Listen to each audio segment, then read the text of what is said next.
ഭർത്താവിന്റെ ഏത് ഗുണമാണ് ഇഷ്ടപ്പെടാത്തത്? പെട്ടെന്ന് ദേഷ്യം വരും. ആർക്കാ ദേഷ്യം വരാത്തത്? പെട്ടെന്ന് ദേഷ്യം വരും, അത് എനിക്ക് ഇഷ്ടമല്ല. അല്ല, പക്ഷെ വേറെ കാര്യമുണ്ട്. നമ്മളുടെയൊക്കെ ഒരു അഭിപ്രായത്തില് ജയേഷിനൊക്കെ ക്ഷമയുടെ നെല്ലിപ്പലക അത് ഏറ്റവും വലിയ ഓരോ വർഷവും നെല്ലിപ്പലക ഒരു അവാർഡ് നമ്മൾ എല്ലാവരും കൊടുക്കണ്ടേ. എല്ലാ വർഷവും ഏട്ടന് നെല്ലിപ്പലക പുരസ്കാരം കിട്ടിക്കൊണ്ടേ ഇരിക്കുകയാണ്. പക്ഷേ ഏട്ടൻ്റെ ഫ്രണ്ട്സും എല്ലാവരും പറയുന്നത് എന്നെ കെട്ടിയതാണ് ജയേഷിൻ്റെ ഏറ്റവും വലിയ ഭാഗ്യം എന്നാണ് പറയുന്നത്. എനിക്ക് നന്നായിട്ട് പാചകം ചെയ്യാനറിയാം, എനിക്ക് നന്നായിട്ട് വീട് നോക്കാനറിയാം. അപ്പം അങ്ങനത്തെ ഒക്കെ ഒരു ഭാര്യനെ അല്ലേ ഒരാൾക്ക് കിട്ടേണ്ടത്.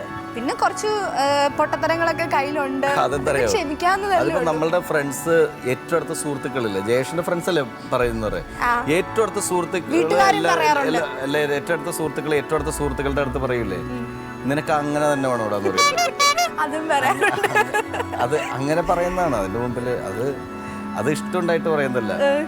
നീ ഇതിനെ കെട്ടിയതുണ്ടല്ല, നിന്റെ ഭാഗ്യം എന്ന് പറയുന്നത്, ആ ഭാഗ്യത്തിന് രണ്ടൂന്ന് എന്റെ ഭാഗ്യടാ നന്നായുള്ളൂടാ എന്ന് പറയുന്നതിന് അത്ര ഭാഗ്യം. ഈ ഷോയിലേക്ക് വിളിക്കാൻ പറ്റുമെങ്കിൽ നേരിട്ട് ചോദിച്ചോ. അതാണ് എനിക്കറിയാൻ പറ്റില്ല, അങ്ങനെ പറയുള്ളൂ. അത്രയ്ക്ക് മോശം അങ്ങനെ അതല്ലാണ്ട് ചിന്തിക്കുന്ന ഫ്രണ്ട്സ് എനിക്ക് തോന്നില്ല.